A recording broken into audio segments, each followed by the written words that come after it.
Go. All right, welcome Facebook. All right, so we're starting a little bit late today, but we're starting our official podcast recording in which we separate the audio, and we're on iHeartRadio every Saturday, but this is our Facebook edition. We populate this also on our YouTube and all that stuff. So, all right, so we're going to start our recording for the audio. Like I said, in our podcast gets played on YouTube and on our website, Contractor Talk Podcast.com. All right, so stick around for a little bit, Facebook world. We're going to show you the back side, or how we make the podcast here for Contractor Talk with Richie Kidwell. Thanks for joining us. All right, kick it off. All right, here we go. So for the first break, remember the extra. We got 10-minute segments. All right, coming up. We got 10 seconds here of nothingness.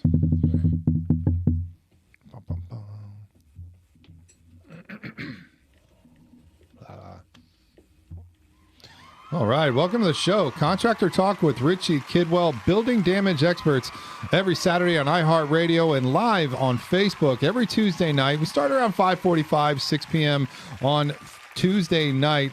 We separate that audio, push it to iHeartRadio, and we're on 94.1 FM, 93.1 FM, and 540 on the AM dial, or on iHeartRadio. You can listen to us live 12 p.m. to 2 p.m. on WFLAorlando.iHeart.com. You can really find us anywhere. You can find all of our shows on Spotify or on any streaming platform you can think of, iTunes, whatever. Find us there. Contractor Talk with Richie Kidwell. Of course, here on Facebook is the best way to reach us. Send us a message if you have a question, a comment, or if you'd like to be on the show or just have your question aired on the show.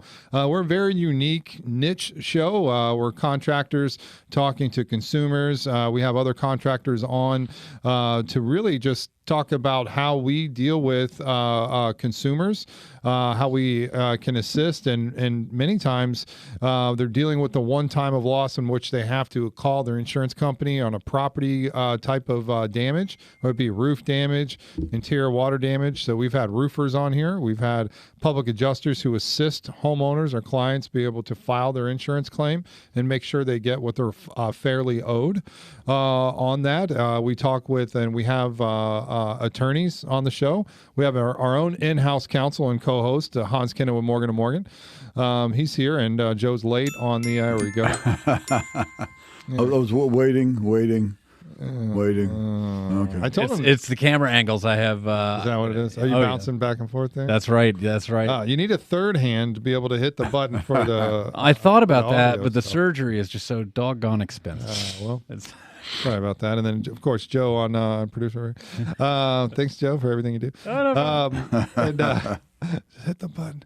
No, but and we've had and I love the Serpro guy that we've had on here. He's an author of a book, a resto thriller, so to speak, that he's coined the term on. And you hear the inside scoop of what they deal with. We've had plumbers, AC guy on here, the hole-in-the-wall drywall. I mean, a lot of folks from the Central Florida area that can assist the consumers listening to the show. So we do have everything titled. So if you want to go back and listen to our show with the plumber or with the AC guy and, the roofing people, we've had several roofing companies on here, one with a different niche, one that in the midst of you buying a home, you get an inspection done, or the insurance company for the buyer says, I'm not going to give insurance on that roof, so you need to get the roof fixed. These guys will actually replace the roof and wait till the end of the sale, right, the closing, to get paid. So that really allows it to get closed, because now there's a new roof, then they get insurance, and then they close on the house. I thought that was great. That was Contender Roofing. Yeah, it was great. I mean, I never thought or knew of that, so check them out. And great guests like Patrick Carr from the Patrick Carr Show, I like to call it, a Blue Collar Media Group. Thanks. Good to be here. Good to be back. Yeah, man. Yeah. Getting the gang back together. That's what's up. And Patrick's very excited. I think that's an Inno Explode right there. I didn't know they had green in colors. I thought it was like red. It's the green apple. So nice. I'm feeling pretty pumped up. This is my third energy drink of the day, so I'm pushing 1,000 mgs today. Is that Celsius, or what is the product? Oh, man, no. So it's the Inno Explode, like from back in the day. Nitrous oxide. Yeah, it's really going to get the blood vessels dilated. You're on the gas, it baby. opens on the your gas. blood vessels, so you're just like... It's that Incredible Hulk model. Yep. When Richie said I wanted to sit in for I was like, man, give me the Explode. I got to be pumped. I got to get back. So I'm sweating right now, but we're good. Hey, man. I mean, just to see Patrick here, I mean, we have a great camera angle here on the podcast, and we've got everything. Shiny head. Jesus. But we have powder. I mean, we were good, right? We're just doing audio because we all have a face for radio. But if you're just oddly curious, this is what we did the podcast for. Just for that, just plain curiosity, I guess. But anyways, go on over to our main website, contractortalkpodcast.com, audio, video, and of course on our YouTube page, all of our video is there as well. So Patrick, we were talking right before we started the show, and you brought many great guests in, and very thankful for that. And some of these guys from the roofing company, actually service providers, but we've also had like the RoofCon lady on. She was great, and then also roofing.com, and then even the Contractor Angels, and just great. And I know you've said that there's another event or a conference coming up next week. Yeah, right? another event coming up next week. I mean, people would not think there's this many roofing events across the country. I didn't. But this one's put on by the largest YouTube channel in roofing called Roofing Insights. And there's is that Dimitri? You got it. Okay. So Dimitri's putting on his, and it'll be his final one. So it'll be his final one that he's doing. He's hanging it up, and he is focusing on directory now, which is competition for Home Advisor. And people don't realize this, but Angie's List, which everyone knew, Angie sold out to Home Advisor a number of years back, and he's been battling against that. And so he's started his own directory of contractors, directory of two eyes, and he's focusing on that. So it'll be the last year for the Roofing Process Conference in Orlando next Tuesday and Wednesday. Interesting. And what's their shtick? I mean, do they bring, like motivated speakers? I mean, like other roofing events do. And how would that play for the public? Is it open? Do that has like an event or excuse me, like an exhibit hall? Yeah. Folks can walk around and talk to suppliers, or, some want to do it themselves and buy direct to the supplier. Some want to have a good service provider. I mean, is that helpful, or is it just more B2B? More B2B. And the difference in this one, though, Richie, for contractors out there I know listen to your show, is that there are no speakers on the stage that are not roofers. So he makes it strictly about the roofer. He's not going to bring up, I love Tim Tebow, but Tim Tebow may not help you with your roofing business or your contracting business. So everybody who steps on the stage to talk is doing it right now. They're not has-beens. They are people that are doing the job as it is now. That's awesome. Yeah, pretty cool stuff, man. That's good. And that'll be next week. You said we're going on iHeartRadio on Saturday. So this Saturday, 12 p.m. to 2 p.m. is where you can hear us, where you're listening to us right now on iHeart. So that's the following Tuesday. Yeah. Is the event here in Central Florida. That's correct. Over at the Rosen. I always get them confused, but it's the Rosen that's by the convention center. Rosal Shingle Creek or Rosen Plaza. I get them confused, but it's the one over there by the convention center. Gotcha. All right. That's Roofing Insights. Roofing Insights. It's called the Roofing Process Conference. All right. But definitely have to check it out. If you're a contractor listening to this right now, it's always great to mix with roofers. They're always out there canvassing, they're working jobs, or attaining clients. And I think it's a great synergy with any, I'd say, service provider that does work for homeowners here, whether it be Central Florida area, the state of Florida. I mean, it's very important to make alliances with folks that are helping homeowners, and that's why I like to really speak to the consumers here. You can see it right there, right? I'm watching myself. Look at that. There is a delay. So Patrick's all excited. He was like, "Oh my God, look at this technology!" Oh, look at that. Pat's one of those guys who says, "Hey, I'm reading the news," and all he does is Google himself. Look, my name popped up. I had to stop Googling myself a while ago. Not good. Well, the court order, will do that. Okay, thanks. Anyways, I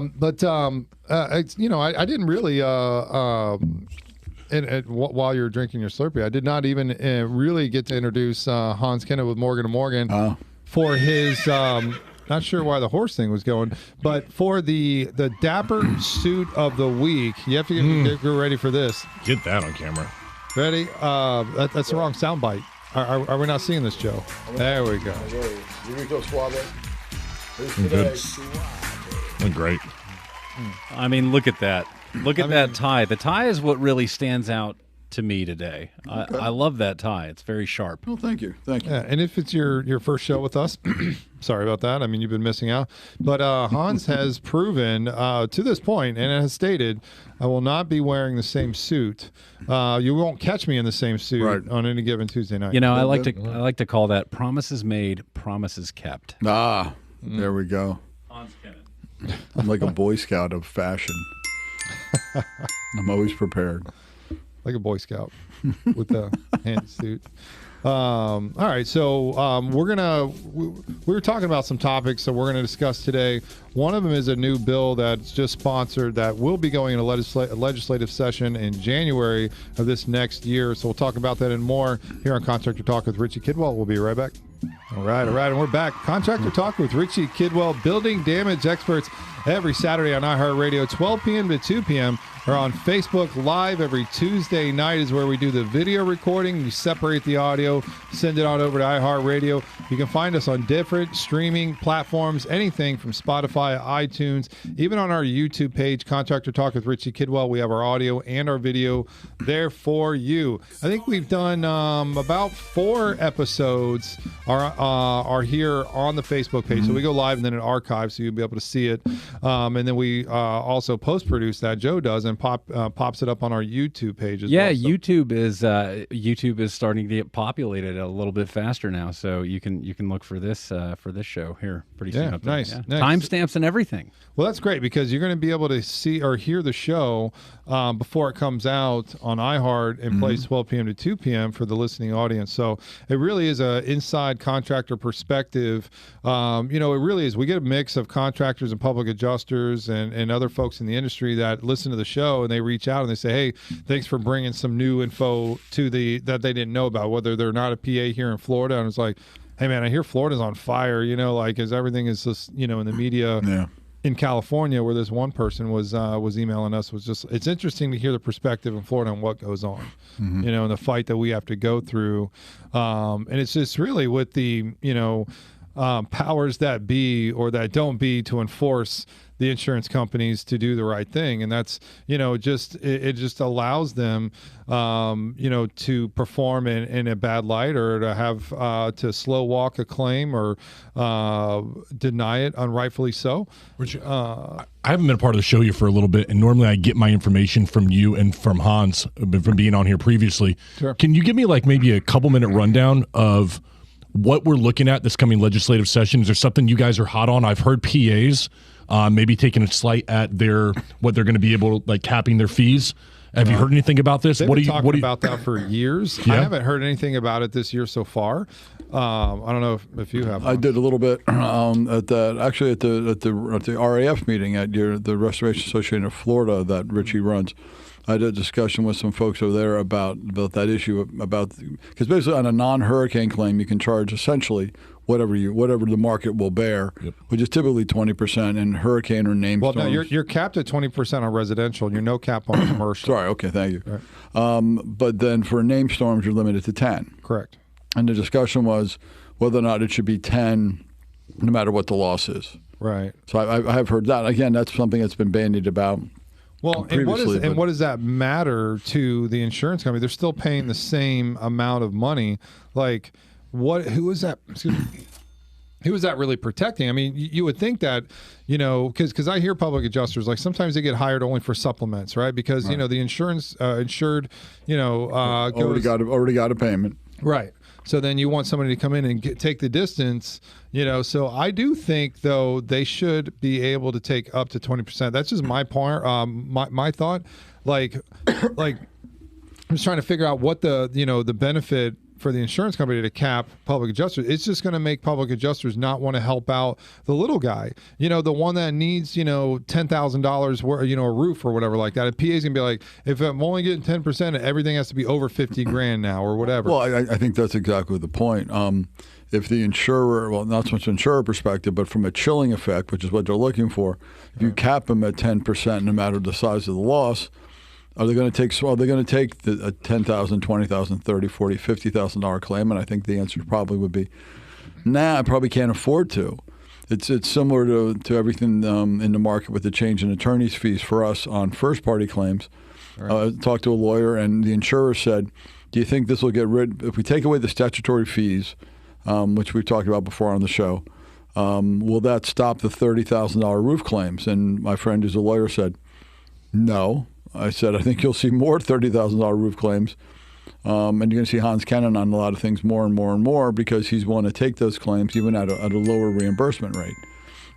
I think the same thing on you slip on a banana or get hit by a bus or, you know, you never know.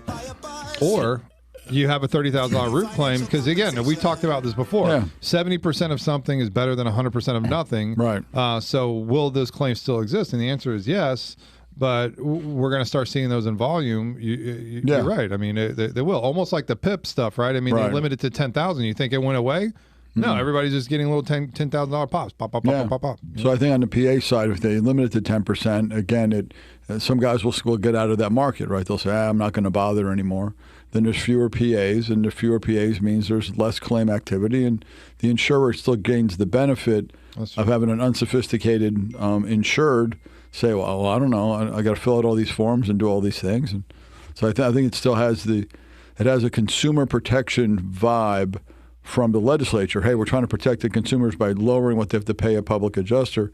What they're really doing is eliminating part of the market that would come help these people, again, under the guise of consumer protection. Right, and let's look at that same $10,000 or $30,000 roof claim or whatever it is, or they have a public adjuster that can assist up to a certain point until they reaffirm a denial, and then they need to get a lawyer involved. And so now you're looking at I'm playing devil's advocate here. Sure. So now you're looking at a consumer who would sign up prospectively 20% with a public adjuster, and then to find out that they then still need the assistance of an attorney, which is going to charge another 30, maybe 40%. Yeah.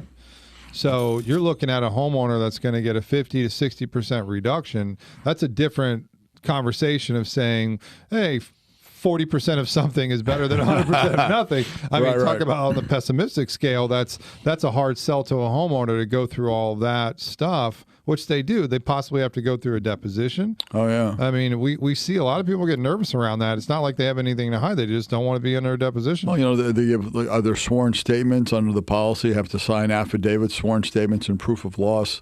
If it's in litigation, then attend mediation, attend a deposition.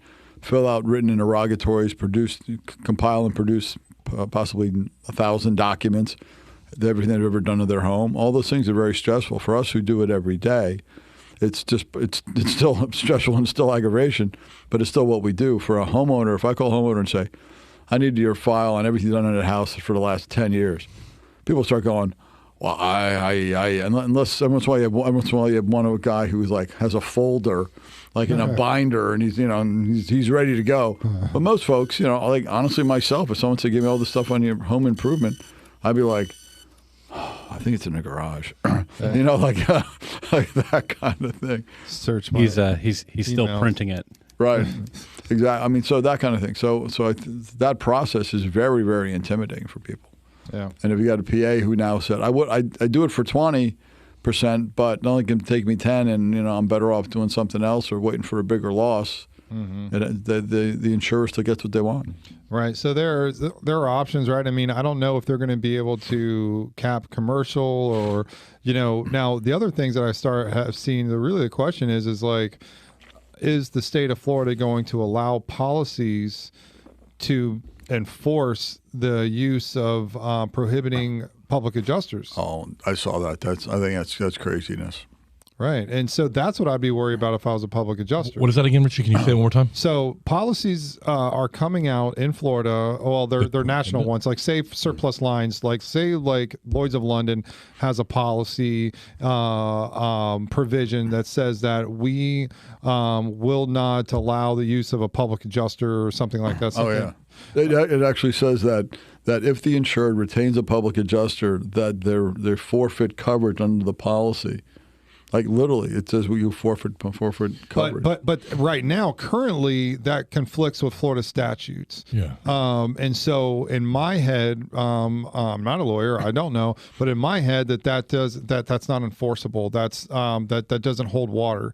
It's like people putting in a provision about assignment before they allowed anti-assignment provisions in there. It's like, it's not enforceable. Sorry, the state of Florida allows this to happen. It doesn't matter if you put it in a contract if it conflicts with the statute. Statute wins and survives over contract. So you can put whatever you want in the contract, but if it's against the law, it's not going to be enforceable. Yeah, as a capitalist, there's two things that come up right there. For me, I think that a public adjuster should be able to charge what the market is willing to bear. And then second to that, somebody should be able to hire the person they want to represent them in any case. That's a capitalist environment. I don't think you should try to restrict people in that case. But in this, we've got insurance carriers who want to make the maximum amount of money with the least amount of risk, and that's what they continue to do. Yeah. We've talked about the law changes many times on this show, and we're going to see more changes coming up in January, maybe changes of public adjusters. We know that they are adding a provision to allow younger folks to help out on roofs and scaffolding. So we'll talk about that right after the break here on Contractor Talk with Richie Kidwell. All right, we're back. Contractor Talk with Richie Kidwell, building damage experts, every Saturday on iHeartRadio, 12 p.m. to 2 p.m. Thanks for joining us for the show. If you haven't watched us in our recording of the podcast, jump on over to our Facebook page, Contractor Talk with Richie Kidwell. We record them on Tuesday before Saturday, ship the audio over to iHeartRadio, and we're live on Facebook. Facebook Live. What's up, guys? Thanks for joining us here on Facebook Live, and then we can that, and we put it on our YouTube page. So every show is recorded, and the audio is on every streaming platform you can think of, Spotify, iTunes, everything. All right, so before this break, here we have Patrick Carr, Blue Collar Media. We have Hans Kennon with Morgan & Morgan, and myself, your host, Richie Kidwell. We're talking about many different subjects. On the show, we speak from a contractor's perspective to consumers and contractors alike working in this industry, property damage industry, whether it be restoration contractors, public adjusters, attorneys. Patrick has been in the roofing industry and in the insurance type of claim industry and now in the media part with taking people's business and bringing it to, I was going to say like Instagram. Yeah, bring it to life on Instagram, on Facebook, and those types of things. Wherever you need to take your business to promote it is what Patrick does now. And it's always great to have you on the show. Always a lot of fun. We're talking about the different show types that we've had, like when we were over at Florida Man Radio, and just doing the conversations start from like, why do they always tell you to wash your hands after you just touched your junk? I'm pretty sure your junk is cleaner than your hands. Shouldn't you be washing your junk after you touch it with your hands? And we're like, what is dirtier? So, of course, I'm a testing guy. I have every testing kind of machine you can think of because I run air quality assessors, and that's what we do for a living. We test stuff, not junk like you did, but we test surfaces. And at this point, I brought this ATP meter, now kindly called the Peter meter. And we tested. We did a swab, an instant swab, in everybody's hands. Even the one girl that was in the studio, we tested her hands, and I was like, all right, let's test your hands, my hands, her hands, right? We think everybody's got different readings, and it just tested the surface for bacteria levels of bacteria, and it judges it based on the level of bacteria. If it's good, bad, or filthy. Yes. And in these cases, our hands were filthy on the scale. And I've got to say, after he went to the gym, and wasn't that right? No, I did not go to the gym that day. Okay. Now, I went through my morning routine, which I've talked about before, where I use the isopropanol, and I put that down there to make sure everything's disinfected. And then I put some baby powder, making sure everything is nice and fresh. And I just come straight from home, right from there, right to the show. I still don't get the baby powder, though. Doesn't that clump up or whatever between the Frank and the beans? If you got the regular baby powder, but I go with the Gold Bond Blue.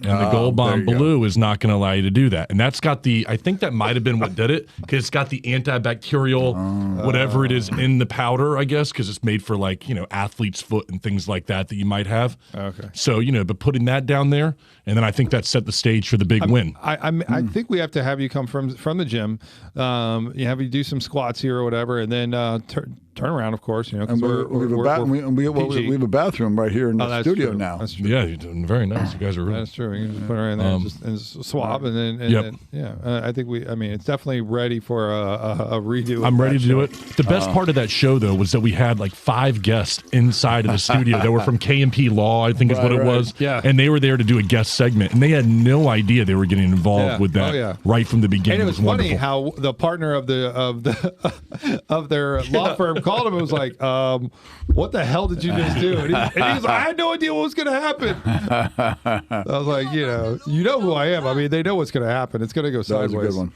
Yeah. one. But it's always a good time, though. But seriously, though, I mean, we put a lot out there. We joke around a lot, but I mean, we're here to help consumers that are having this deal with this one time, usually 1 to 2 times per lifetime, where they have to deal with a property claim that supersedes their deductible, and they have to make a claim.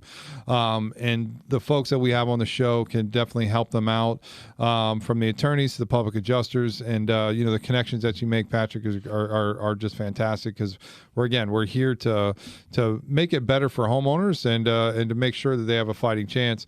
And what we've seen over the past couple of years, definitely the past year, is some significant law changes that have changed the way and the landscape that we do business and that we can help clients. We've said it before. I mean, Hans has a different conversation with the homeowner now. We've talked about the $10,000 to $30,000 losses. I don't remember if we were talking about on the air, but who's going to pick them up? Now that there's no fees, right? I mean, what's the benefit of the insurance company to change the law to make it to where public adjusters can only get up to 10%, or whatever? And like you said, Hans, I mean, it's to try to not dilute, but really get rid of the competition in the marketplace, because a lot of the public adjusters can be like, it's not worth it to do a $10,000 claim, and our fellow can only make 10,000 or 10%. Yep. Well, like we had talked about, again, that chilling effect and the idea that whatever they can do to leave the consumer, they're insured with a lack of sophistication, it benefits the insurer. If they don't have AQA, or they don't have Hans Kennon, or I don't know if Pat would be that much involved in that side of things. I guess you never know. Yeah. But if they don't have us involved in those things, and they're then at the mercy of the insurer for which they've placed their faith in. That's right. I mean, it's and the way that they made it, it's like stereo instructions, right? I mean, when the laws change, you're supposed to know about them, but they don't inform the public at all. They just say there's a crisis going on. Insurance companies are going out of business, but that's not really what's happening. FedNat rolled up into Monarch. They're their own company. They rolled up to their own company and gave all of their claims to FIGA. UPC was allowed to leave the state of Florida and give all their stuff to FIGA, the Florida Insurance Guarantee Association, which we all pay for, right? And then they sold all their policies, their 91,000 policies to Slide.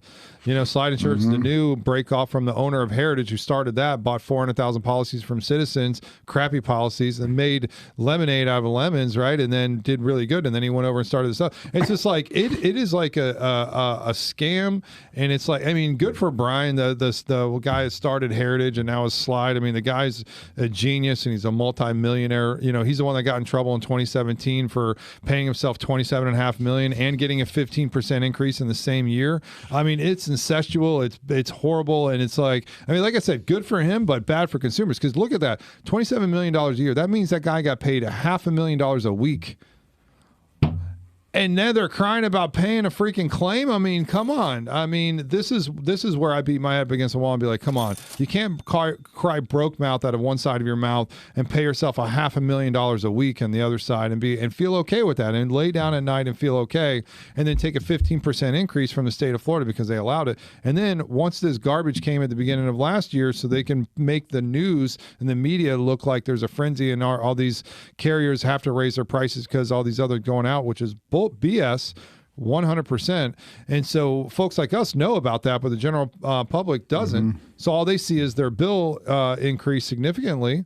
And they're like, well, now I don't want to make a claim because now I'm afraid I'm going to get dropped, or I'm afraid my premium is going to be even higher next year because I made a claim. So let's not make a claim.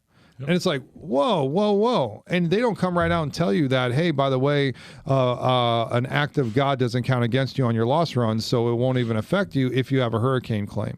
Or like it's not going to affect you. They're not going to raise you and not your neighbor. You know what I mean? It doesn't work like that with property insurance, right? It's not like, oh, I got a ticket, so my premium went up on my auto. It's not like that. You file a claim, it's not going to go up. They can't cancel you. They can non-renew you.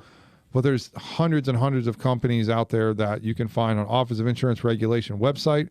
Type in your address, your how much about your house value, and it'll bring up 30 companies right there and how much they're going to charge you for the year. There are ways to find cheaper insurance. There's ways to shop it, like John Morgan's always said on online. He said shop it every 2 years. I think every year. Is when you should shop it. That's when you have now in today's market to file a claim. You have 1 year to file a claim. Yep. And we've talked about taking photos and making sure you document. So that way, in between storms, you know what created the damages and what didn't. And so I know we were going to talk about that, Bill. Patrick, hopefully you can hang on for one more because I do want to talk about that. Put your Superman thing away. But I want to talk about that bill that is sponsored now that's going to allow 16 and 17-year-olds to be on scaffolding and on roofs. And I'm sure that's because we had a big shortage of workers here in this state because of the law change that DeSantis put on last year to be the heaviest quote-unquote immigration bill that we've had. So we're back. Contractor Talk with Richie. It is legal. And we're back on Contractor Talk with Richie Kidwell, building damage experts. Only talking about legal stuff here on the show always. And our in-house attorney will confirm that. Of course, as he's always stated here on the show, he can answer two ways. One is, I don't know, and two, it depends. There you go. That's exactly. Right. Hans Kennon with Morgan & Morgan, thank you for always being here and being our in-house affiliate here as we really tried to figure out, A, what the hell just happened last year, B, how does that affect us here in the state of Florida. Patrick Carr is here today, his last segment here, and he's got to run. But we were talking about, and I think you brought up a great bill, sponsored by Florida Senator, I believe it's Simon. Yeah. And co-sponsored by douchebag Senator Perry. I can say that because I know him. He is a douchebag. In Richie's opinion. In my opinion, allegedly. He is usually behind a lot of the changes for that have to do, like the roof surface bill that was put up. You know, it was like, of course, it was brought up by Senator Boyd, which is a sellout to the insurance and another douchebag, allegedly, in my opinion. And he owns insurance agencies, but is the head of the Banking Insurance Committee. I still don't know how that happens. I can definitely talk smack about that because of that reason there. I mean, it's literally Fox guarding henhouse. Anyway, but and it's not right. It's not fair. It's BS. And that's how this world is, unfortunately. But this guy Simon sponsored a bill. He's a Republican. It may actually go. The reason, well, let's say the bill is Senate Bill 460, and it states or allows an exception for 16 and 17-year-olds to work on scaffolding and roofs and different things. And I think you have it pulled up right there. Does it have a summary of what the bill does? It's only adding about 6 or 7 lines here, Richie, and it says a minor age 16 or 17 may be employed on any scaffolding, roof, superstructure, or residential or non-residential building. What's a superstructure? Hey. Construction, if he or she has earned his OSHA 10-hour certification and is under the direct supervision of a person who has the same certification, is 21 years or older, and has at least 2 years of work experience on a construction site. So we're talking about 16 and 17-year-olds, rooftop, putting on those shingles, putting on the tile and the metal, and being allowed in the state of Florida. I mean, it's kind of like, I was flipping burgers at that time at 16 and 17. Or no, I worked at the mall, the Sabar's little pizza place, so I was more kneading dough. I would have much rather been on a roof at 16. But I don't know. I have mixed emotions about that. But I mean, my thought is they did that because they're running out of workers because of the crazy, insane immigration laws that our governor put into place to try to, right before I went to try to run for Presidentville, is put the worst immigration bill here, or tightest immigration bill here, to make it what was it, Hans? It was like if you cross the state lines with a crew. It was a human trafficking RICO a Mann Act violation of human trafficking. If you brought any number, or was it 3 or 4 or 5 of undocumented aliens across the state line, to use them obviously to go roofing, it was viewed as a violation of human trafficking. Now, let's say if these people are coming from Texas over, and they're from Texas, they live here, they're a U.S. citizen, and they come over to work in Florida, that would break that law, right? I mean, that's what they're saying? Well, no, if they're undocumented, and if they are not legal residents of the United States, like say or on a work permit, like they're legal in that way, right? Yeah, I mean that would be okay. I mean, fun. Yeah, but again, it's the we had the discussion before that the folks who are people who want to work, in my view, whether they're documented or not, if they're willing to come here to go to work, I think we should let people go to work. I mean, if the issue is we don't have enough roofers to get the work done, to do the work that's needed, and people are qualified and willing to be hired, I don't think they're the ones I'm worried about shipping back.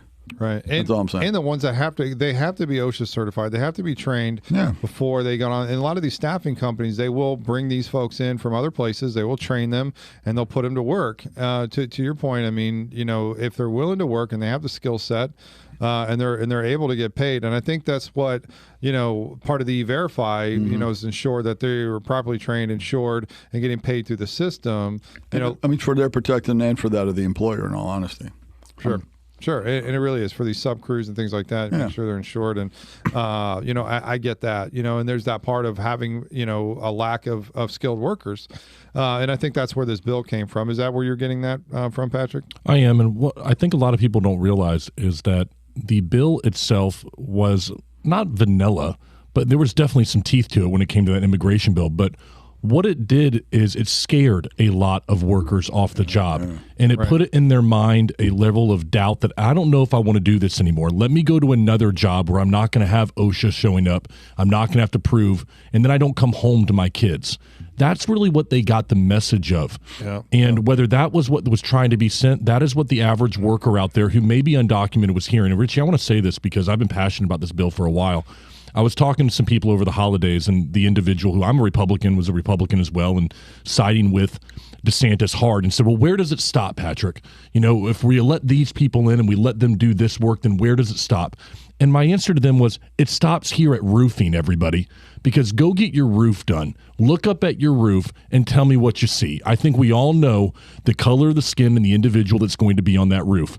And to pretend otherwise, in my opinion, is ignorant and on top of that, arrogant. Yep. And so what's happening here is, Hans has taught me this, who's benefiting from this bill? What are we trying to solve? What's the victim in the crime we're trying to solve right here? What are we trying to do? Put a 16-year-old on a roof? I'm going to tell you it's a good idea until it isn't. Yep. And that what I mean by that is as soon as that 16-year-old doesn't come home to their parents because they fell off of a roof, 80% of roof falls end up in a fatality, and we're going to have a 16-year-old on top of a steep, put it on scaffolding, whatever it might be. I just think this is a good idea until it isn't. And I think that you're going to see a loss of life from some irresponsible 16-year-old. And I see both sides, and I also see drunk 40-year-olds, 50-year-olds, as well. So that's an issue. So I don't know. I mean, I'm back and forth as well, and I think that there is a lack of workers, and I think that that's the reason why. Because you're right, there usually has to be a reason for somebody to go up to a legislator and say, hey, this is important. Look at this example, and maybe because, again, Senator Perry is involved, which is also a roofer, right? So a lot of people come to him with these types of bills. He's the co-sponsor for the bill.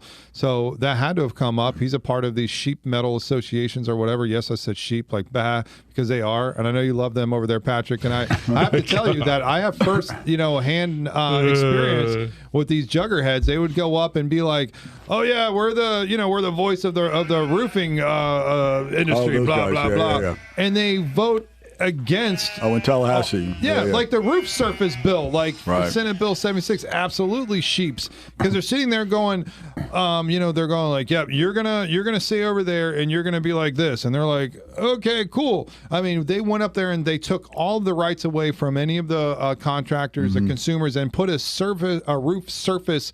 A schedule on there saying if your roof was this age, then that's how much they're going to depreciate your roof, taking money out of homeowners' pockets. And it's like, but still charging the same amount for the same policy. No, I don't think so. Right? Like, so it's the whole thing about it has been wrong. Look, to turn it back to the bill at issue. Typically right now, and I'll read a little segment, but essentially you can't schedule young people for unlimited hours. Right? I mean, you and I can get asked to work at a job and work overtime. Hey, you got to work all night. Okay, I'm an adult. I do that. Let me read this. Since 1913, Florida's 1913, child labor laws have been amended numerous times. Currently, Florida employers cannot schedule a 16 or 17-year-old to work more than 8 hours a day on school nights and more than 30 hours a week while school is in session. This legislation would allow employers to schedule teens 16 and older for unlimited hours, including overnight shifts during the school year. Ooh. Wow. I mean, and so the important point is not just that allowing 16, 17-year-olds to get on scaffolding. The entire statutory scheme, which limits hours, ideally because people get hurt, right? And you're going to tell some 16-year-old kid, hey, I need you to work a double tonight. We're starting at 8 p.m. I mean, that to me, that's really the problem. Problem with it is it takes away all the other protections of getting treated poorly, wrongly, or deadly by taking unlimited hours during the school year too. People still need education in this world. So again, not just the 16, 17, but it eliminates all the other limitations on number of hours you can require a kid to work. Wow. So there's more to that bill than just that. There's a grander impact than just allowing younger people to get on ladders. We're letting them work 24 hours a day. Right. I mean, even if it's an office position, I mean, that has to do with, any type of financial security or anything like that. I mean, anybody can get tired and overburdened. So, especially those folks a little bit younger. All right, we'll take a break here at Contractor Talk with Richie Kidwell. We'll be right back. All right, and we're back. Contractor Talk with Richie Kidwell, building damage experts, and not a very lively bunch right now. There we go. They're slow starting. Well, they're concerned about that child labor law. I think they were. I'm concerned about it as well. I mean, I'm all about double overtime for the youngins. I mean, look what Nike did. I mean, they're a $1 billion brand because they can overwork the youngins. Well, my child labor laws. My daughter came home with some artwork the other night, and I just said, I pulled out my phone. I said, "Look what the kids in China are doing." Wow, that was wrong. Oh. Well, one thing we always say is that the guys who do workers' comp at our firm, there's the old saying, a hard day's work never killed anybody. And they're like, well, let me tell you, a hard day's work can, in fact, kill people and does so all the time. And if it doesn't kill them, it can maim them. Comp is one of the hardest areas of practice to be in because under workers' compensation law, which is passed on a national basis, if you're injured on the job, all you get is your lost wages and medical bills paid. You have no right to receive any compensation for pain and suffering, loss of enjoyment of life, all those things. You're only entitled to wages and meds. Now, you potentially have an action if you can demonstrate gross negligence on the part of the employer. Let me tell you something. Courts have interpreted that statute. Gross negligence is like an unattainable standard. Like there's nothing they can do that is grossly negligent. And you see cases like we talk about scaffolding. There's a lot of cases where scaffolding and ladders obviously fall down, tip over. What about the one in downtown Orlando? Didn't you have to deal with all the traffic diversions? Yeah, they stopped the traffic for like 2 days just because somebody got hurt. Somebody died, if I recall correctly, off of that scaffolding. That collapsed in the SunTrust building they were working on down on Church Street. Wow. Wow. And, so, and your office is located over there, so that was impactful. I mean, well, and it just goes to the idea that things fall all the time. People get hurt all the time. Car accidents occur all the time. I mean, in Central Florida, on a typical month, there's about 1,800, give or take, car accidents of 1,800 car accidents. Some are obviously less, some are obviously more severe. But every month for years now, sometimes it's 16, sometimes it's 2,000. But it's a pretty consistent number throughout like Orange County. So it's happening every day. I mean, that's 10 a day or whatever it may be, or happen of enough to get for the cops to come out, enough to be reported. And the same thing happens on the comp side. I mean, there's an amazing amount of work injury that occurs in Central Florida that if it's not you don't hear about it. But the comp system is very, very hard to navigate. That was one where they used to have statutory attorney's fees also for the lawyer who prevailed against the employer. They took that away. 12 years later, the Supreme Court said you couldn't do that. But for 12 years, we took part of our money, part of our fees from the insured, from the work comp claimant, because that's what the system required. Again, another time where the legislature went in and tried to take away fees, and the Supreme Court, corrected it. But that's 12 years later. Right. It's a long time. So I was talking to a mediator today, and she said, talked about the changes to the attorney's fees regarding property insurance claims like we talk about here. And she said, in a couple of years, she goes, maybe that pendulum swings back when insureds finally realize just what rights they lost, that they just don't know they lost yet. Right. And see what happens. So right. And I agree. John Morgan had a different perspective. He seems to be a little bit more, which was interesting, positive, that there could be a change. And he was talking to leadership, going in, it was just a couple months ago, session just kind of fired up, at least if they opened up banking insurance already. Right. In October. The actual session will begin in January. And so you'll see a kickoff for 60 days, and that's where all the law changes will occur and be brought up. We'll usually have to pass through a minimum, and usually sometimes it'll be 2 or 3 plus committees on each side in the Senate and in the House. Then they have to agree, make it to one bill in unison, a House bill and a Senate bill that's exactly the same, signed off by each, the President and the Speaker of the House, and then sent over to the governor for signature or veto. Thousands of bills get sponsored, only a few hundred actually make the cut, and it's ones that are in big, in the whatever, I was going to say in the media, or just an issue that needs resolution. And like I've said, last year where they did these fake increases and made this fake crisis occur, so the Office of Insurance Regulation can give out these bogus, crazy 50, 60, 80% increases to insurance companies that didn't need it. Tower Hill was caught with their pants down. They took a 50% increase, and their reason is because, the state of Florida allowed it, so we took it. No real reason, no claim volume, no that they were losing their butt, nothing. So we've had a fake crisis that allowed these bills to change and to come up and then to go through so fast and say, it was because of, the insurance companies going out of business. And it's not. It was just, it was right in front of your face. David Altmaier then quit 2 weeks before the end. He drops a bomb. He leaves, because the law change was going to make it 6 years to have a holding period before you become a lobbyist instead of 2 years. So he did it. He quit so he can then become a named partner in a big a lobbying firm right after he quit, even though he can't be a real lobbyist for 2 years because there's a holdback on it. So instead of 6, right? You mentioned instead of 6 years, they would have had. Yeah, it was 2 years. So he took that bailout and already was named like a couple weeks later. Hey, he's part of this big firm, and I was like, holy crap. But we saw that coming. The insurance lobby won this year. They sponsored our governor to run for president, gave him $100 million and bought him out.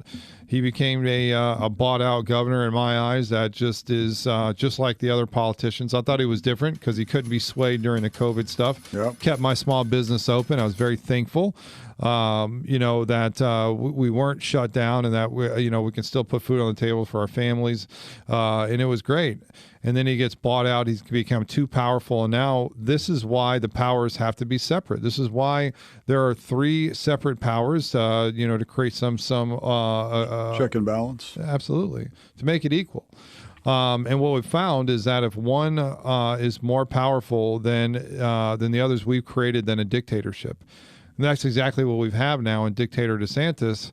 And the poor guy is going to lose his ass running for president. And we're stuck with this guy for another couple of years. And that's the BS part of it, is that what's he going to do? Is he going to realize, I did this play just to run for president. Now I'm going to come back and fix it. I don't know. Like I said, John Morgan, when I ran into him a couple weeks back, he said, I've talked to leadership.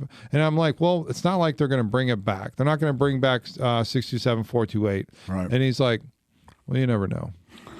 And when he says that, I'm like, he obviously knows something, but I'm usually that overly optimistic guy, and everybody else is like, nope, we're going to get tanked this year. And that's exactly what happened. We got tanked. We all did. And session does start, for those who want to keep up on it, session does start January 9th, which is the second Tuesday of the year, every odd year, or I guess, even year is second Tuesday in January. Then the odd years, it begins the think the second Tuesday of March. Right. So like we talked about, run 60 days. A lot happens.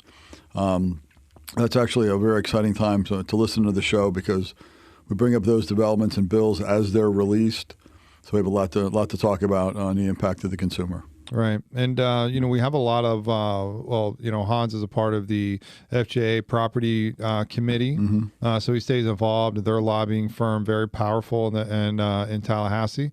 I've got separate relationships with lobbying firms there through my association, a nonprofit. So we end up talking to a lot of these bill sponsors, and we can hear the inside scoop, and I bring it straight to you guys just as I hear it. A lot of times I'm, telling you guys what's going to happen right before because I have the inside scoop.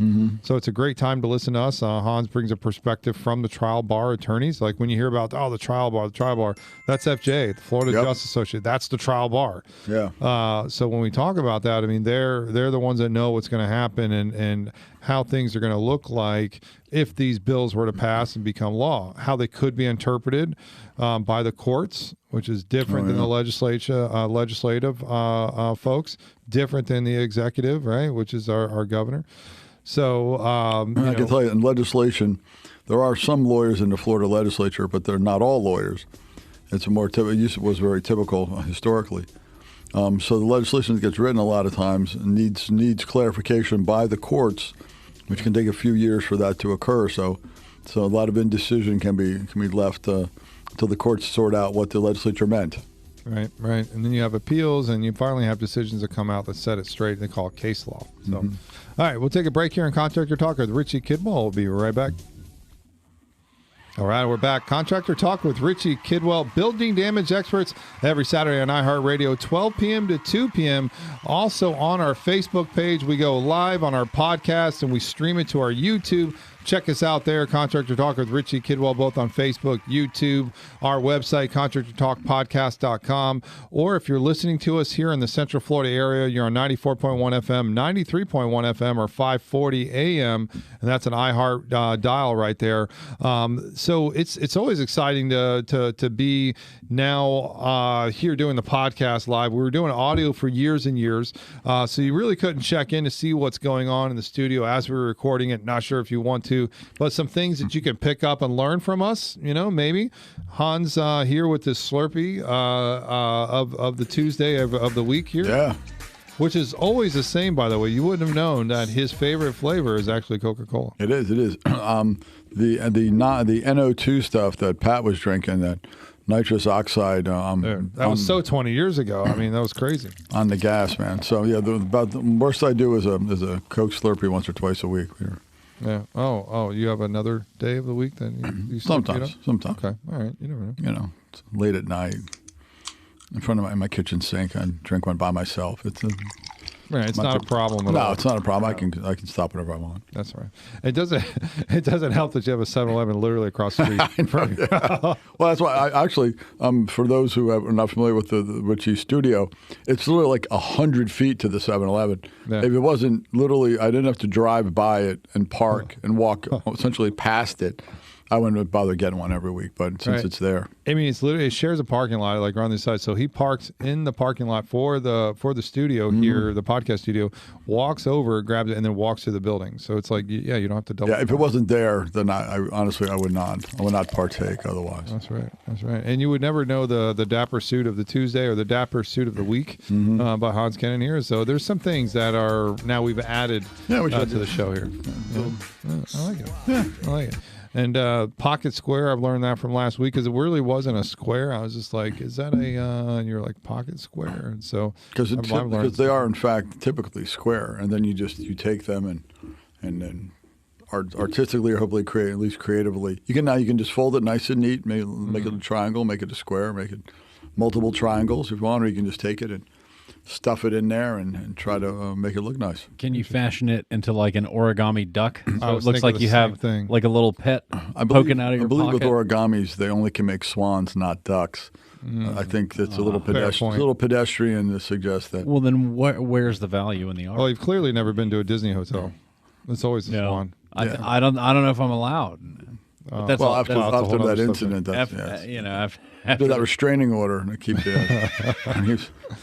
I don't know if horse has anything to do with it personally, right? But still, it was still problematic. Well, they told me to leave with it. That was a pony, and that was a different. Anyway, but no, I mean, it's something different you're going to pick up on the podcast that's different than the audio here for sure. So I encourage you to check us out on our Facebook page, like us, or you can go over to our YouTube page. You can follow us there, and every time we upload a new show, you'll get a little bing. Yep. There you go. Bada boom, bada bing. Just like that. And again, like you're saying, we're in the next couple of weeks. Obviously, we're going through the holidays.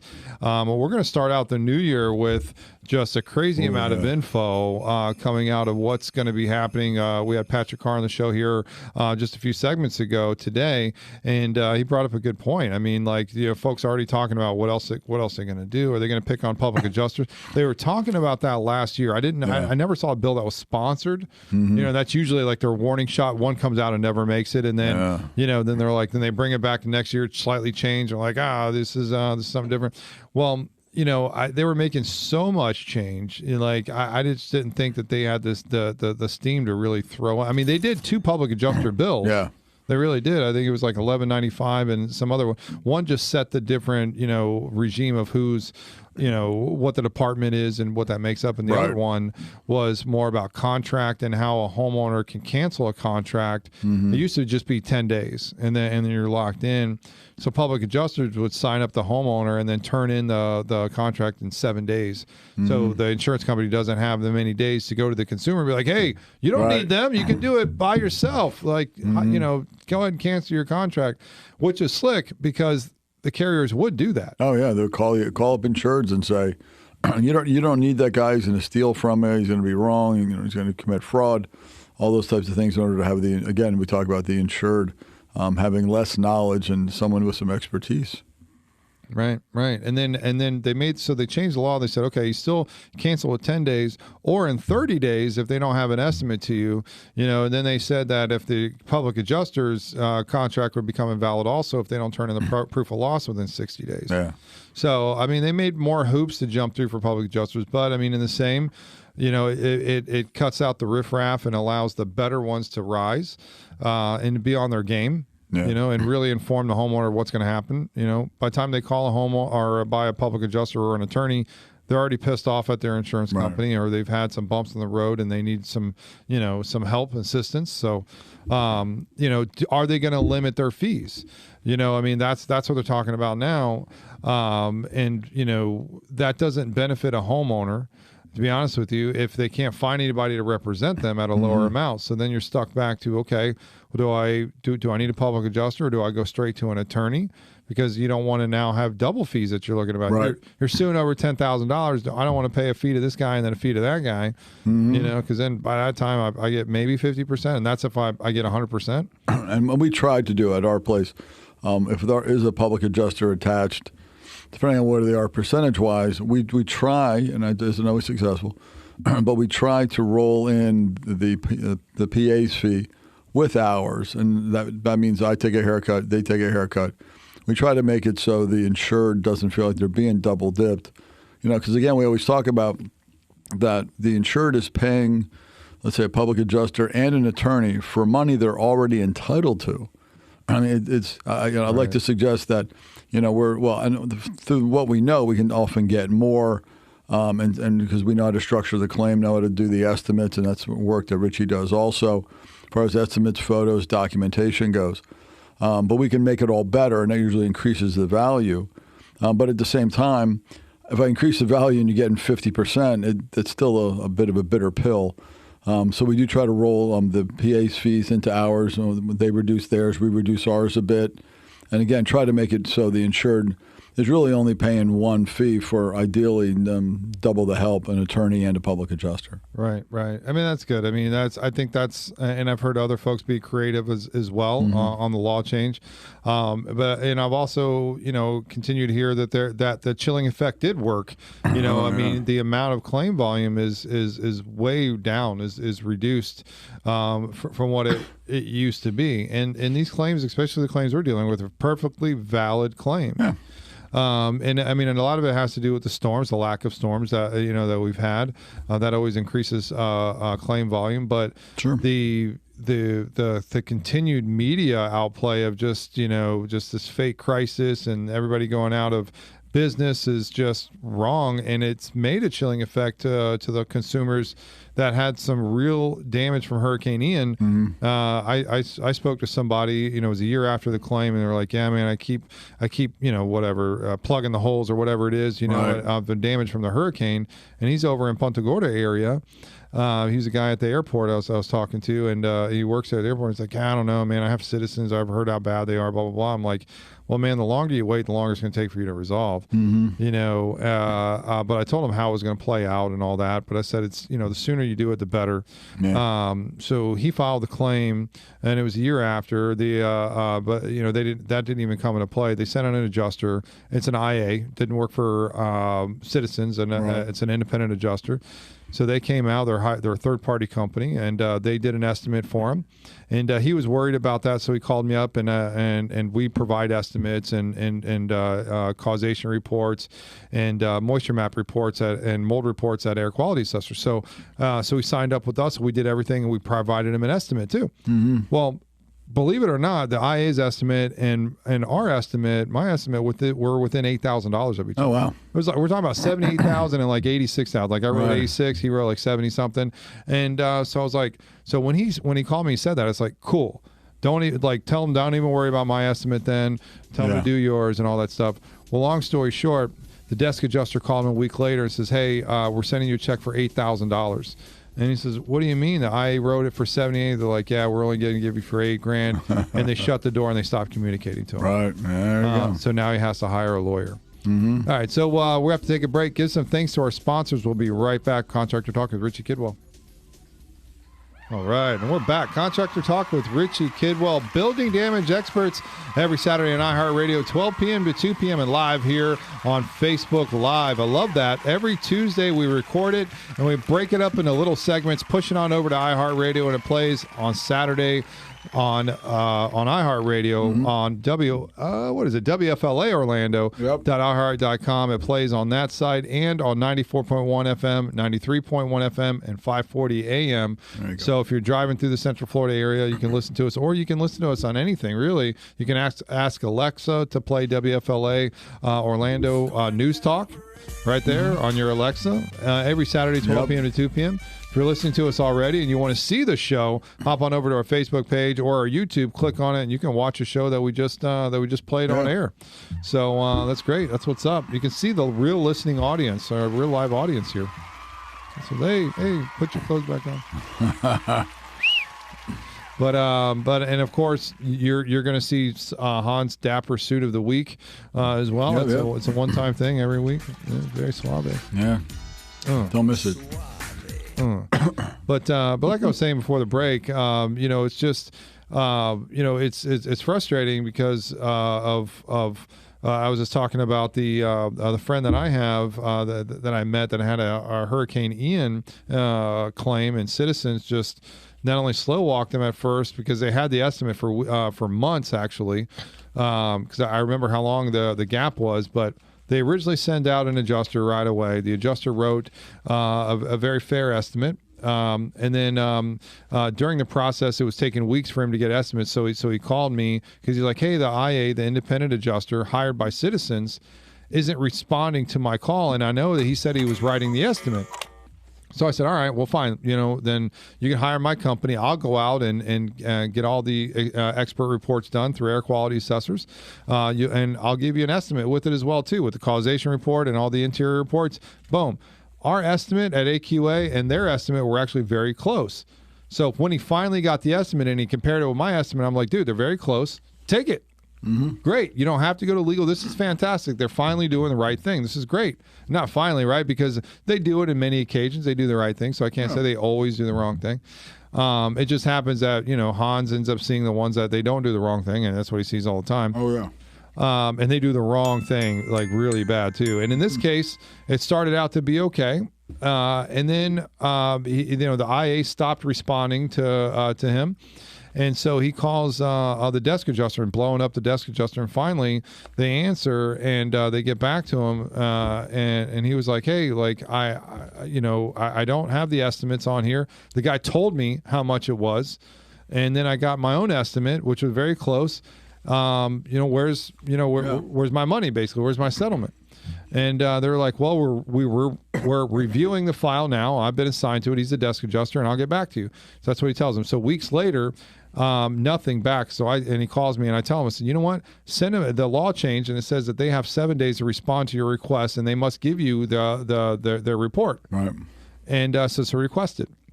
So he sends an email to the desk adjuster, and a day or two later, the desk adjuster calls him and was like, "Hey, I'm not going to do that. I'm not going to send you the report. I'm not going to send it to you." And I'm like, he goes, "And a matter of fact, we just finalized investigating your claim, and we're sending you a payment for $8,900. He goes, $8,000? Like you're literally missing a zero. My claim is it's an $80,000. You have my $78,000. You have my $86,000 estimate that I got on my own." He goes, "Oh, I don't have that in the system." He goes, but you got my email though, that I requested this, and that's what you're calling me about." I was like, "Yeah." Wow.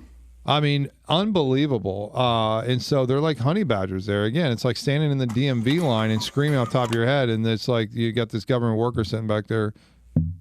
Next. Right. They don't care. They're honey badgers. They don't care. And so that's how Citizens is owned by the state of Florida, so they're just as bad. There's the DMV workers. So and so he's sitting there. He's frustrated. And it's taken him well past the time of the 90-day pay statute. So now what does he have to do? What it's been encouraged not to do, which is hire a lawyer and file suit against them. And they're talking about, "Oh, I'm tired of getting sued. All these people keep suing me." This guy was doing it. He's very well organized. He documented everything. Yeah. What saved him is he took screenshots. He actually got the IA to text him. He was like, "Yeah, I'm at 73,000 and growing." And then when he goes, "Yeah, I stopped at 78. Did you have any damage in your garage?" This is all by text. He's like, "No damage in the garage." He's like, "Okay, I'm going to submit this in for coverage for 78,000." Right. So he screenshotted that. And the guy and the desk adjuster sends him 8,000. Like, right. I always find insurers can't help themselves. I always say, they even when presented with a reasonable alternative and a reasonable option, they will take that and make it unreasonable. You can have an agreement with somebody that, again, their IA wrote 78,000. That would be deemed essentially inherently reasonable because it's done on behalf of citizens with the report attached. Yet they will often pay less than that amount. And there was a lot of hubbub last year when that was revealed that insurance companies were changing what the independent adjuster wrote in his estimate as if they had made those changes. But in this situation, you run into, or I've run into before, where you agree what a reasonable number is. And they go, "Okay, I'll pay you 80% of that." And you're like, "Well, how come not 100%? Right. I can't do it." Excuse me. I'm like, "Well, why can't you do it?" I thought that was reasonable. Well, and they'll agree. They're like, "Yeah, it is reasonable. I just can't do it." And you run into that, which is why when you negotiate with the insurer, it becomes difficult to establish a quote-unquote bottom line. Because if you go, "Look, I really need $25,000 to satisfy this claim," then they offer you 20. You're like, "You need 25. Well, I don't have 25. Well, I think you had 25 until I told you 25, and you thought you could sell me on 20. Right. And you have this up and back.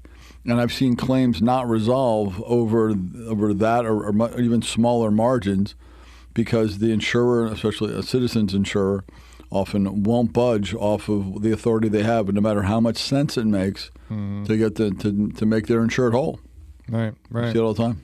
And the problem with Citizens is that, I mean, not like bad faith is anything good right now because of the law changes. They've really watered it down. Yes. But bad faith is a hammer that we used to have on non-Citizens insurance or non-owned by the state of Florida kind of insurance companies that you can go after them. That's the hammer. If they act in bad faith and then you win the court case, well, usually you're running them simultaneously. And the hammer, it could be 3 times the amount of damages, so insurance companies are like, "Oh, okay, well, we really need to make a good faith offer here and try to do the right thing, right? Or we're going to get hit over the head with bad faith." But now that's been taken away. But Citizens doesn't have any at all. They're immune from bad faith, so they can literally slow walk you, not pay you, not give a crap about you, and all you can do is you can sue them, but you're not going to get any more than what you're rightfully owed. And now, to add insult to injury, you're going to get what you're rightfully owed, and then you're reasonably owed, and then minus their quote unquote discount, and then minus now your fees. So it's like, some people are going, is the juice even worth the squeeze? And a lot of times, as I like to tell people, for many wrongs, there is no remedy. Because a lot of times things happen and people will call me and I'll go, it's not right, but I don't have a remedy for you. And that's especially true since the legislature took away the statutory attorney's fees. One thing I used to do a lot of work of was auto property damage. So if their car should have been totaled and they were paid an unfair amount, a few $1,000s. When you're buying a car, a few grand is a lot of, you're at 22 and they want 25. That 3 G's is a lot of money. And the insurers would routinely downgrade the total value of the vehicle. So I would take those cases all the time because they'd have to pay me my fees and costs on top of that. Right. And we did a lot of good for a lot of people who were really either upside down or jammed up on their car. And now I really that is a case I almost can't do. It's similar. If a case is over $3,000-$4,000, even at a third, even at a half, it's still hard to do. Yeah. You get into roofing and general contracting and property damage cases. There's still you can still reasonably sell that option to your client. Well, and windshields are dead because those are like $300 to $400 indifference. Yeah. And when they got the monopoly now with SafeLight, all the insurers. Right, they do, because they took away independent contractors, they took away the assignment of benefit, they took away attorney's fees for those independent contractors that are suing over $300, and that's a lot to them when they do 10 windshields a day. Well, and we talk about steerage all the time. We're used to that was more of an impactful thing the last couple of years. What the legislature has done is they've eliminated competition in the windshield market. So when you have to go get a windshield replaced, you really can only go to SafeLight because all the insurers have contracted with SafeLight. So you've lost the option of going with someone you want to use for that purpose. That's right. No longer can you choose your own independent contractor, and that's in many ways of fields, property and auto. So, All right, let's take a break, give some thanks to our sponsors. We'll be right back. Going to town on that. All right, and we're back. Contractor Talk with Richie Kidwell, building damage experts, every Saturday on iHeartRadio, 12 p.m. to 2 p.m. and live right here in Facebook World. And every Tuesday night, we're recording here live on the podcast studio right here from Central Florida. Yeah. You can come and check in and see the Dapper Suit of the Week by Hans Kennon. You can see myself, the host, Richie Kidwell, in our new podcast studio here in Central Florida. A few months old here. We'll be doing the show. Before that, we're just kind of starting to do the audio. Before that, we're on different radio dials, and now we're on iHeartRadio, 12 p.m. to 2 p.m. every Saturday. We spun that off to create the podcast version of it to where you can see the video and audio at the same YouTube page or Facebook. Find us there, Contractor Talk with Richie Kidwell. That's right. It's going down. In the past couple of shows, I think now we've had about 4 shows in the can. The rest audio you can find anywhere, Spotify, iTunes, any streaming platform you can think of, you can find our show. Spotify is the easiest one everybody has on their phone. You can literally hit search and hit Contractor Talk, and before you even start typing my name, you'll see the logo pop up, number 1. Click on it, and you can see every show, the description in there, who we've had on there. So pick a show, start listening to it. I'm sure you'll fall in love. There you go. That's my pitch. Right. That's my pitch. And speaking of, we're saying that in January, we're really going to pick up what legislative bills are going to go through. A couple have already been up. We talked about a couple weeks ago on the show, Senate Bill 0102, and that's by Senator Jones, Chevron Jones. I love me some Chev. He's a great representative of our Senate. He's a senator that is very consumer friendly. He is a Democrat, and I say that just because I love the guy to death. I'm a voting Republican. I shamefully say that now because of our dictator governor. But this is somebody, Chevron Jones, that really cares about consumers. And has filed a bill to try to fix a couple of things and try to say that, hey, like, you can't be dumped by your insurer, you can't get left out in the cold by your insurer and non-renew you for no reason, or if you have a claim open, dump you and those kind of things. Much more consumer friendly. So hopefully that bill will even get heard. That's why I said that, is because a non-Republican sponsored bill is not going to get it's not going to get any steam. It's not going to get heard. It would be nice, though, if they did lift them up on the platform. Now, he's somebody I mentioned before the break. Is like he's somebody that is going to be running for governor. He's somebody that would love to have as a governor. He's a very down to earth. He's very open. His door is always open to everybody, and you know, it's just bad that, you know, we're so outnumbered, Republicans versus Democrats, that the power is just so it's just so off balance, and we really have that you know, that balance of power for a reason.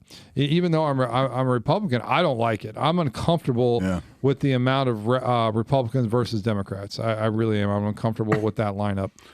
Well, we talked about also on the show is that a lot of the bills that have come down for the legislature's consideration come directly from the governor's office. The governor is really not supposed to be in the business of writing legislation. He's certainly entitled to speak to the leaders and have some discussion with them. But it's our understanding that the primary bills that came down last year that caused really so much damage to consumer rights came down from the governor's office, really prepackaged, no changes allowed, all that. So the legislature, which is supposed to legislate, as we talk about, really just said, Governor, what would you like us to do? And he said, pass this bill. And they said, okay. Yeah. And they did. And they did it in a way that was very deceitful. Because like I said, I mean, I don't know if many people realize this, but Senator Hudson, another self-proclaimed douchebag, and I say that because it is my opinion, but he lied to everybody, and that is not my opinion. That is very factual. You can go back to the very opening day of the Banking and Insurance Committee and go to it. Check it out yourself. I'm telling you. Go to, what is it, the Florida Channel .com or .gov or whatever, the Florida Channel. Check that out and go to archive videos. Go to the opening session of this year's 2023 legislative session in March, and start playing the Banking and Insurance Committee. And Senator Hudson stands up and says, "Listen, I know you guys have heard that I didn't sponsor the bill, that the governor wrote the bill, and I'm here to tell you that I wrote the bill. I'm the one that came up with this. It was me." And I'm like, wow. I'm like, nobody saw it until Friday night. Are you kidding me? You didn't even see it till Friday night. Are you really kidding me right now? He literally said that in front of everybody. And I'm like, what a douche. You are lying. And anyway, so he made it a point to say that, which he didn't need to. I mean, it was already known that the governor wrote it. Everybody in the room that was there knows that the governor wrote the bill. I mean, we know that, you know. And so, it's very, very complicated, very complex piece of legislation. Right. It's not something that someone this gentleman would have knocked together in a couple of days. Somebody spent months writing that. Oh, absolutely. I mean, they went around to every carrier and said, "What's your wish list? Give it to me."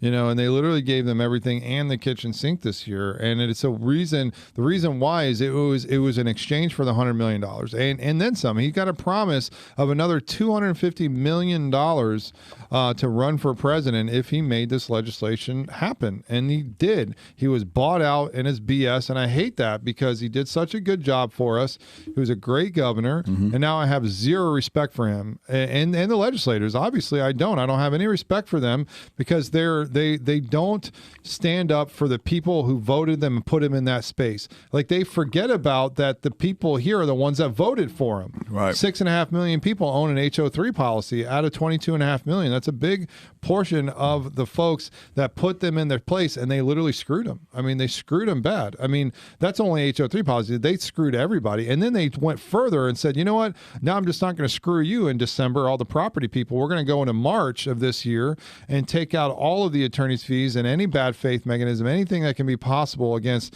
auto claims now, anything against the insurance that has a claim, that's in now property. And then auto went after that, medical, life insurance. Disability. And in that one bill as well, 837, I mean, they ripped out also where they made it weird to where if somebody broke into or let's say this, somebody went into a nightclub and started shooting everybody up. Yes. Yeah, it's like now they can put this person who has nothing to live for and usually doesn't have a pot to piss in, that made this chaos and created this chaos, to be put on the verdict form, right? On the verdict form, and become more liable than the club who didn't provide the right security at the time and has ample insurance to cover all of the damages and the losses that occurred from the shooting. Yep. Like, what in the heck is going on? I mean, so if you're listening to this and you're like, what does that mean? Well, that means that they can add this guy, the shooter, to the verdict sheet and say that he had a percentage of the reason. Because and then if they're going to say like, hey, like, yeah, the club had some, portion of it, but there's only like 20%. I mean, because if this guy didn't come in and start shooting everybody, then so he's more at fault. He's the one that created it, or she's the one that created it, not the club for not having ample security. I mean, under the case law we talked about from many years ago. There was a thing called but-for causation. But for the shooter, then there would have been a fine Saturday night. But the case law said that's too broad, right? It's just you can go back forever. So they passed a thing called efficient proximate cause, which, and if you look at it, you say, well, the shooter was obviously something, but really the efficient proximate cause of the death was the club's failure to properly protect the patrons. Right. By cops, security, whatever they needed. So by this change in the statute, they go back to the but-for causation and say, and they but-F us. Okay. Yeah. So but for the shooter, none of this would have happened. Well, proximate cause would say, well, had the club acted appropriately and not negligently, potentially, in protecting its patrons, it wouldn't have happened at all. Or it would have been certainly limited. So they've gone backwards to the extent you could say, well, but for the parents having the kid, right. I mean, you can literally, that's what but for causation does. It just goes back to the beginning of time, where efficient proximate cause limits itself to the actual events that happen. And again, had the club acted more appropriately in that situation, they could have either stopped the threat or at least neutralized it with a much less loss of life. Right. And if Eve didn't bite the damn apple, and so with all of this, great change. It's only going to bring or allow or embolden the insurance companies to continue to slow walk and unreasonably deny perfectly valid claims, all for the name of profits and to fill their pockets even more. Greed is so bad in this industry, and the way they spin it to make it look like it's a consumer's fault is just beyond me. But anyways, thanks you guys for joining the show. Always a great show for you guys, and we'll put it on next week for you guys here on Contractor Talk with Richie Kidwell. See you.